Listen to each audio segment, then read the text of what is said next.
কুমারজির মতো দুষ্ট লোককে শায়েস্তা করতে যেই রূপ ধারণ করতে হবে সেই রণমূর্তি ধারণ করলো দীপা। হ্যাঁ, কুমারজিকে আর কোনো রূপেই ঠিক করা যাবে না।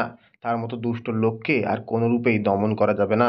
তাকে দমন করতে হলে এখন মা কালীর রূপ ধরতে হবে, আর সেই রূপই ধরলো দীপা।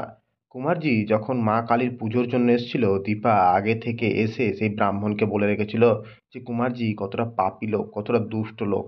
আর ঠিক সময়ে এসে দীপা তাকে সঠিক সাজা দিল। আর এদিকে সবাই খুব চিন্তিত, দীপা কোথায় গেছে, দীপার খোঁজ পাওয়া যাচ্ছে না। সূর্য বলছে বারবার দীপা এইভাবে হারিয়ে গেছে, বারবার দীপা এইভাবে বিপদে পড়েছে, আমি এবার ওকে বাঁচাবো। এই বলে সূর্য দীপাকে বাঁচাতে বেরিয়ে যায়। সূর্য কারোর কথা শোনে না। সবাই সূর্যকে আটকায় যে সূর্য হয়তো এবার বিপদে পড়বে, কিন্তু সূর্য দীপাকে এক মুহূর্ত একা ছাড়তে রাজি নয়। সে দীপার হাতে হাত মিলিয়ে একসাথে যুদ্ধ করতে চায়, আর তাই সে বেরিয়ে পড়ে দীপার উদ্দেশ্যে। আর এদিকে দীপা দীপা বারবার কুমারজির দিকে লক্ষ্য রাখছে। কুমারজি যখনই মায়ের সাথে কথা বলছে সেই সমস্ত কথার জবাব দীপা দিচ্ছে। আর কুমারজি ভাবছে হয়তো মাই তার সাথে কথা বলছে। হ্যাঁ, সে ভাবছে কালী মা তার সাথে কথা বলছে।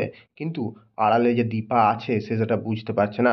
দীপা যে আগে থেকে পণ্ডিত মশাইয়ের কাছ থেকে পারমিশন নিয়ে রেখেছে যে সেই দুষ্ট লোকটাকে শায়েস্তা করবে, তাকে শাস্তি দেবে, সেই কথা কুমারজি এখনো জানে না। তাই সঠিক সময়ে দীপা মা কালীর রূপ নিয়ে এলো। দীপা মা কালীর রূপ নিয়ে এসে কুমারজির মতো একজন দুষ্ট লোককে শায়েস্তা করলো, তার যথাযথ শাস্তি তাকে দিল। হ্যাঁ, এইভাবে ছাড়া কুমারজিকে আর কোনোভাবেই শায়েস্তা করা যেত না। দীপা যেই রাস্তাটা নিয়েছে সেটা একদম সঠিক রাস্তা। এরপরে হয়তো তারা পুরো পরিবার অনেকটা শান্তিতে থাকবে, অনেকটা ভালো থাকবে।